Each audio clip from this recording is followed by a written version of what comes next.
Eh bien, il m'incombe de conclure. Les deux coordinateurs avec moi de ce projet, Marie-Christine Michaud de l'Université de Bretagne Sud, Lorient, et Bertrand Van Runebeek de l'Université Paris 8 Vincennes, eh bien, me laissent ce plaisir. Je dis ce plaisir parce qu'en effet, on a fait finalement que débroussailler certaines pistes. Nous espérons donc les prolonger dans la nouvelle étape de cette réflexion qui serait le projet, on va garder le même nom, ILA 2, et qui, nous l'espérons, débutera en mai prochain. Hein.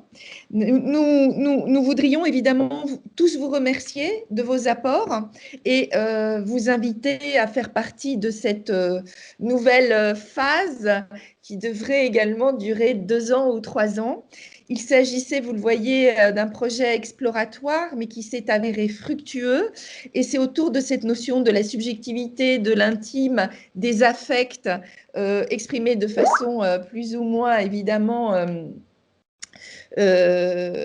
forte ou virulente, positive ou négative, puisqu'on a vu quand même des manifestations d'exclusion, de racisme, mais aussi des formes d'inclusion et de reconnaissance multiple. Donc, ce serait tout cet éventail que nous souhaiterions maintenant examiner du point de vue de la subjectivité des personnes en situation de mobilité, et mobilité au pluriel. Et là encore, notre collègue Isabelle Signic vient de montrer à quel point les passages d'une frontière à l'autre sont continus et élabore de nouvelles reformulations identitaires qui sont toujours au cœur de notre questionnement sur le transnationalisme.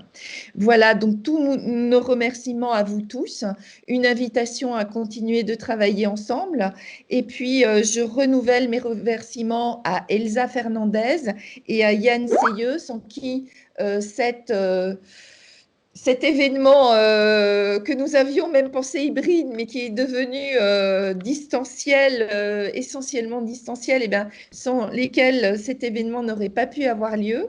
Et puis, nous remercions de nouveau, évidemment, l'UPL, Université Paris Lumière, puisque cette commuée nous finance et finance ce projet. Les remercier de nouveau pour le courage qu'ils ont eu d'accepter un projet qui pouvait sembler un peu farfelu au départ, en explorant des notions issues de la sociologie, mais dans une optique historique pour penser le temps long. Merci également au Conseil scientifique de Nanterre. Merci à l'UFR-LCE de Nanterre qui ont, s'agissant de cet événement plus précis, qui l'ont appuyé financièrement. Et merci surtout à l'IDEA qui a été partie prenante des différents moments que nous avons organisés autour de Life Course et Marginal Man. L'IDEA, c'est l'Institut des Amériques. Voilà, et merci à nos laboratoires respectifs. Je ne vais pas tous, évidemment, les citer, mais ils ont toujours, dès le début d'ailleurs, répondu présent. Voilà. Enfin, nous vous tiendrons informés des différents appels lancés dans le cadre du projet ILA 2, journée d'études et colloques qui devraient se tenir donc à partir de la rentrée prochaine pendant 2 ans et 3 ans. Si là encore nos généreux mécènes le permettent. Voilà, donc sur ce, je prends congé au nom de toute l'équipe, au nom du projet. Merci encore et à très bientôt, j'espère.